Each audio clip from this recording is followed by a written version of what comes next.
명상이란 무엇인가? 두 번째 시간입니다. 지난 시간에 명상에 대한 정의를 내려보았어요.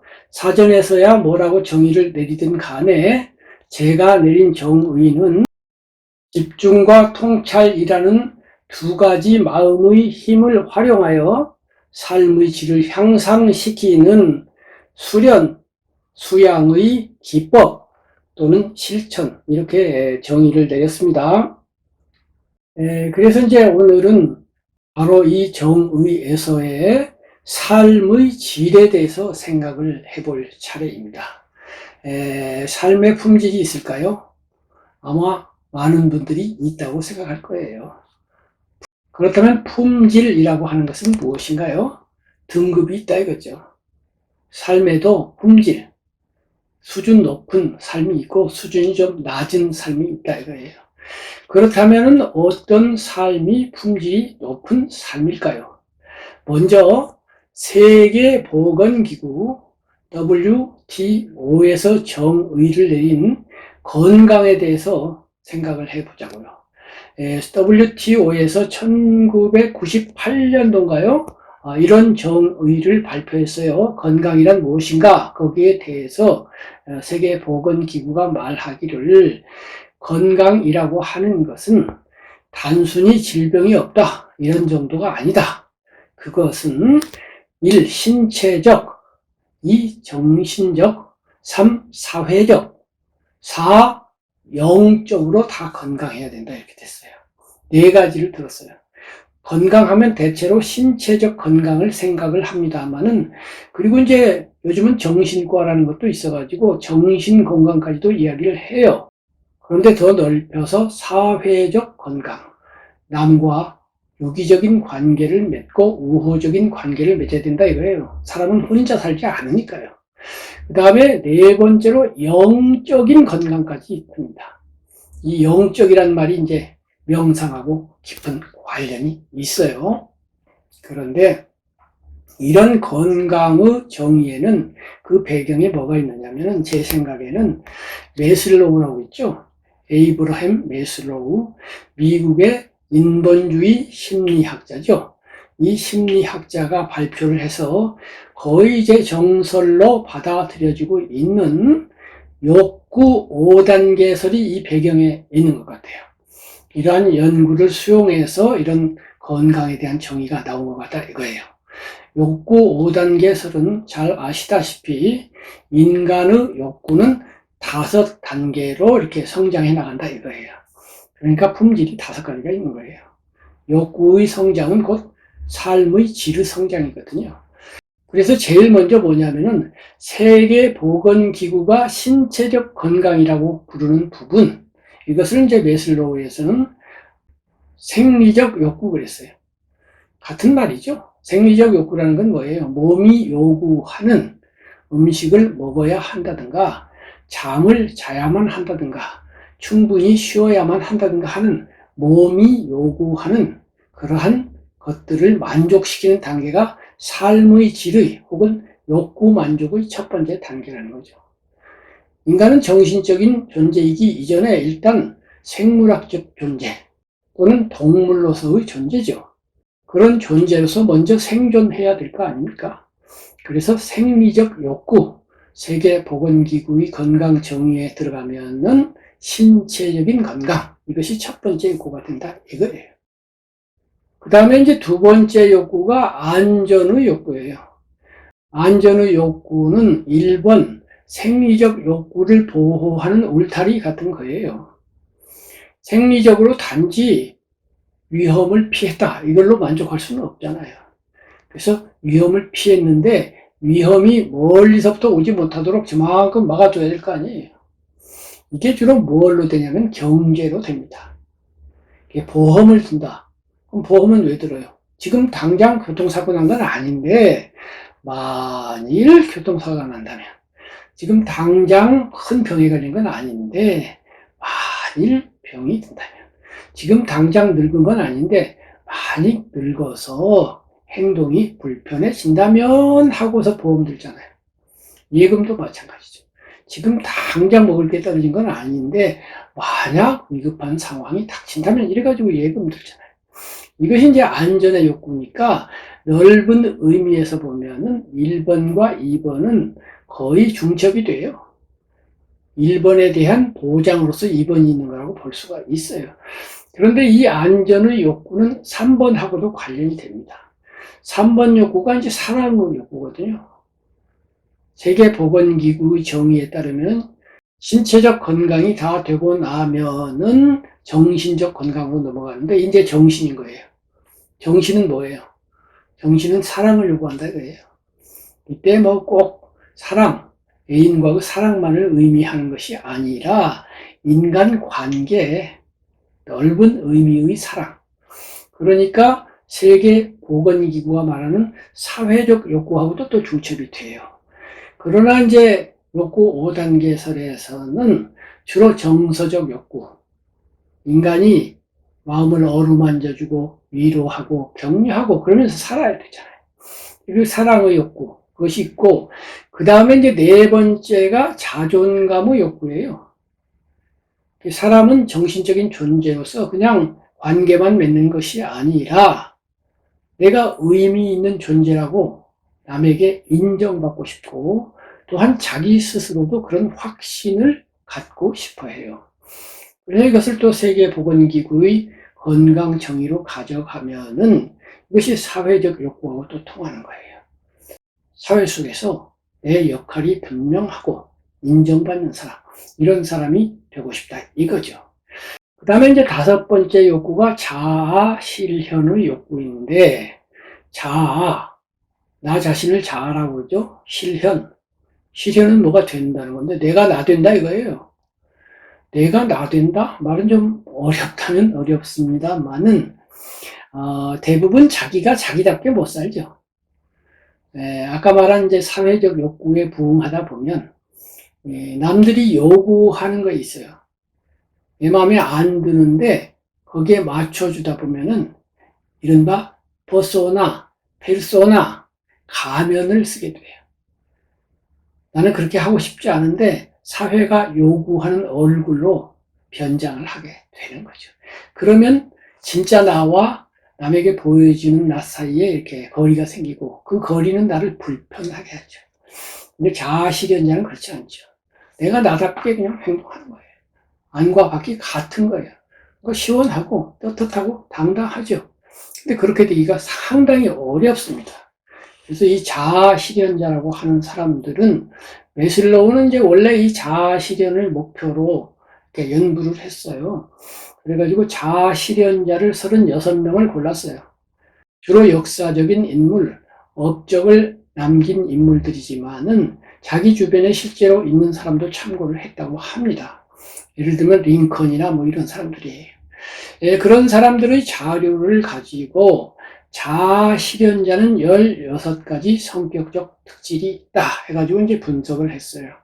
그래서 이런 사람을 이상형으로 보고 거기까지 가는 단계가 5단계가 있더라 이렇게 설명을 했습니다. 그런데 나중에 이제 7단계로 이 단계를 향상시켜서 재편성을 했어요.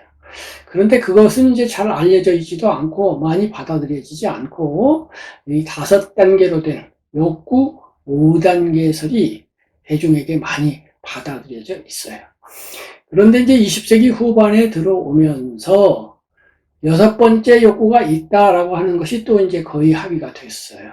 그게 영적인 욕구입니다. 세계보건기구가 말하는 영적 건강이죠. 그렇다면 영적인 것과 자아실현은 또 어떤 관련이 있을까요? 이 영적인 거라고 하는 것은 자아조차도 넘어서는 거예요.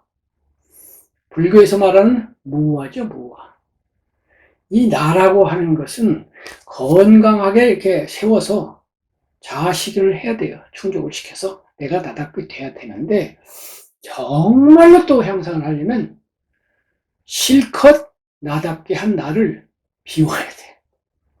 덜어내야 돼요. 그래서 욕구 5단계설을 설명한 매슬로우의 학설에서는 아까 말씀드린 자아실현자의 16가지 특질 중에 그런 요소가 많아요. 16가지 요소 중에 나 자신에 대해서 소홀하게 하고 남에게 대해서는 더 그렇게 한다. 이런 요소가 있는 거예요. 이게 나를 덜어내는 부분이죠. 그러니까 매슬로우가 말한 5단계설 중에서 자아 실현의 욕구에는 6번 영적인 욕구도 어느 정도 포함이 되었는데 딱 구별이 안 되었기 때문에 영적인 건강, 영적인 욕구를 따로 설정을 한다면은 모두 6단계가 됩니다. 이렇게 되면 이거하고 세계 보건기구가 말하는 건강의 4가지 신체적 건강, 정신적 건강, 사회적 건강, 영적 건강하고 거의 맞아 들어집니다. 그래서 이렇게 삶의 질은 4단계 혹은 6단계로 향상되어진다. 이것이 거의 정설이라고 볼 수가 있어요. 그렇다면은 이렇게 성장해 나가는 인간의 삶에서 명상이 어떻게 삶의 질을 향상시키는데 기여를 하는가, 이러한 문제를 또 생각을 해 봐야 되겠죠. 그것을 위해서 제가 먼저 김정빈 저 자신의 새로운 학설이라고 할까요? 새로운 논리 하나를 제안을 하려고 합니다. 그것이 이제 제가 이름 붙이기를 인영사과라고 이름을 붙였어요. 사람인, 경영할 영, 넉사, 과목하는 과예요. 인생을 경영하는 4가지 과목이 있다. 여기서 인영사과예요. 그 인영사과는 크게 나 자신의 부분과 나무 부분, 내가 나를 상대하는 대자 부분과 남을 상대하는 대타 부분으로 나뉩니다. 그 다음에 대자 부분이 다시 둘로 나뉘고 대타 부분도 둘로 나뉘어요. 불교 용어 가운데 상구보리, 하화중생이라는 말이 있습니다. 또는 자리이타라는 말도 있어요. 자리, 나 자신을 이롭게 하고, 이타, 남을 이롭게 한다는 뜻이죠. 이때 자리가 상구보리예요. 상구는 위로 보리를 구한다, 보리는 깨달음을 구한다 이거예요. 깨달으면 누가 좋아요? 내가 좋잖아요. 그래서 나 자신의 수준을 높여서, 질을 높여서 깨달음까지 도달시키는 것, 이것이 자리거든요. 이렇게 깨달으면은 우선 내가 좋은데, 내가 좋다는 것은 내가 향기로운 사람이 되었다는 거예요. 그러면 그 향기는 내가 퍼뜨리고 싶지 않아도 저절로 퍼져요. 굳이 꽃이 향기를 퍼뜨리려고 안 해요. 근데 향기 자체가 퍼지는 그런 속성을 가지고 있어요. 퍼지면 벌나비가 오잖아요. 벌나비에게 이익을 줘요. 굳이 이익을 안 주려고 해도 어쩔 수 없이 주게 돼요. 억지로 주지 않아요. 오른손이 하는 일을 왼손이 모르게, 불교식으로 말하면 무주성하게 해요. 향기가 퍼지면서 꽃이 내가 애를 쓰면서 퍼뜨린 것이 아니기 때문에 굳이 내가 향기를 너에게 주었노라 이렇게 기억하고 상을 낼 필요가 없습니다. 이렇게 해서 향기가 퍼지게 되면 하화중생, 중생을 교화한다 이렇게 되는 거예요. 그래서 자리이타가 다른 말로 하면 상구보리 하화중생인데 여기에 빠진 게 있어요. 이것은 좋은 부분만 이야기한 거예요. 그런데 사람살이는 이렇게 좋은 부분만으로 구성되지 않아요. 이 두 부분이 있어요. 그래서 제가 분류한 인영사과의 두 부분은 이 부분하고 똑같습니다. 나 자신의 마음을 수양하는 부분, 그렇게 해서 너그러워지고 넓어진 마음으로 남에게 이익을 주는 것. 이것이 이제 공자님 용어로 가면 나를 수양하는 것을 수기, 닦을수, 몸기수기 하고서 남을 이익을 주는 것을 안인 그래요. 편안한 한 사람인이에요. 이때 사람은 그냥 사람이 아니라 남으로서 사람이라는 뜻이에요. 그래서 나 자신을 수양해서 남에게 편안함을 제공한다, 이익을 준다. 상구보리가 나를 수양하는 거잖아요. 그 다음에 하화중생 뭐예요? 남을 편안하게 하는 거니까 똑같죠? 상구보리가 수기, 하화중생이 아닌. 그래서 잘이 있다. 똑같아요, 구조는. 그런데 공자님의 경우는 불교와 달라서 공자님은 출가자가 아니죠.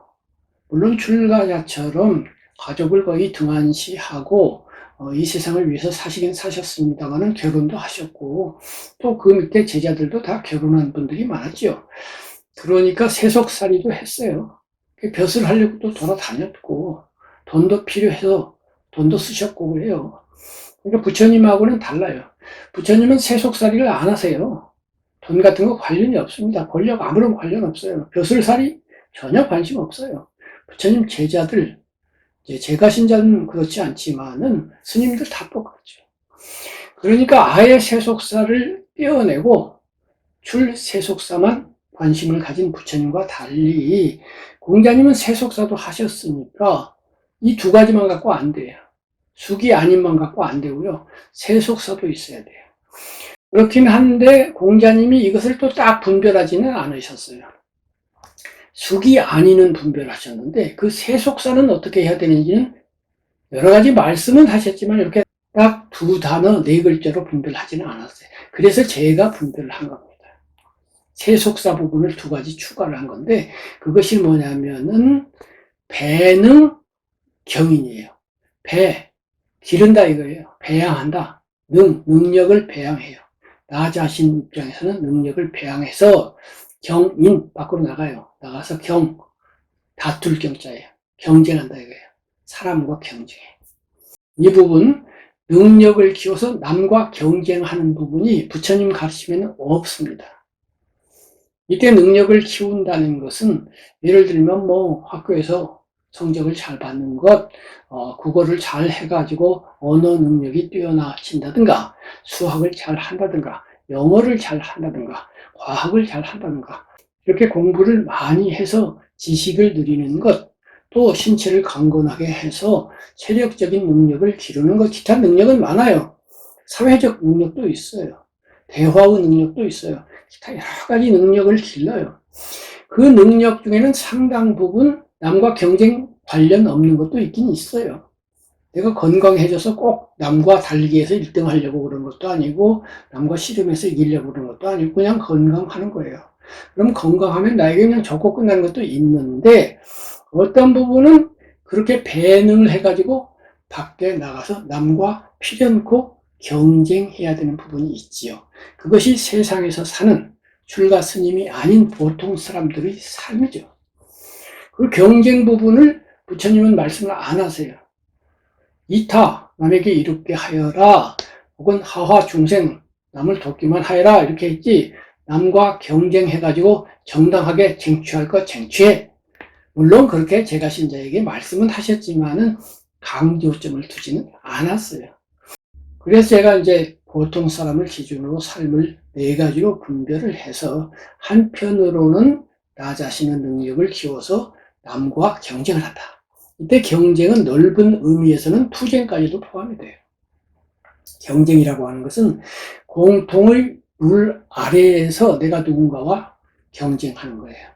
스포츠를 생각하면 돼요. 공통의 규칙이 있잖아요. 달리기를 한다. 이번에 100m를 달린다. 몇 월, 며칠, 몇 시에 출발을 한다.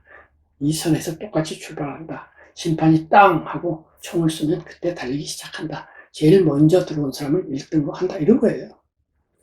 이 규칙 하에서 열심히 달려서 내가 1등 할 수도 있고 2등 할 수도 있겠죠. 그렇지만 공통의 룰 아래에서 했기 때문에 아무런 불만이 없습니다. 근데 이제 투쟁은 그런 거 없어요. 공동의 룰 이런 거 없이 막 싸우는 거예요. 치고받고 원수, 적. 실제 삶에서는 경쟁자도 있고 원수나 적도 있습니다. 근데 부처님은 원수도 사랑해야 되고 적도 사랑해야 돼요. 그렇지만 실제로 그것이 가능한 사람은 거의 드물죠. 그렇기 때문에 우리가 삶의 질을 생각할 때에 남을 사랑하고 베풀고 보살심 이것만 가지고 설명할 수는 없는 부분이 있기 때문에 배능과 경인이라고 하는 두 항목이 어쩌면 이것이 우리 삶의 80%를 차지하기 때문에 이것을 무시할 수는 없습니다. 그래서 이제 삶의 질은 이 네 분야에서 이루어진다. 크게 나누면 역시 두 분야죠. 하나는 배는 경인의 분야, 능력을 키워서 남과 경쟁하는 분야. 다른 하나는 그럼 경쟁만 하고 살 거냐 이거예요. 아니잖아요. 불교가 그렇게 강조하는 남을 위한 삶을 또 살아야 되잖아요.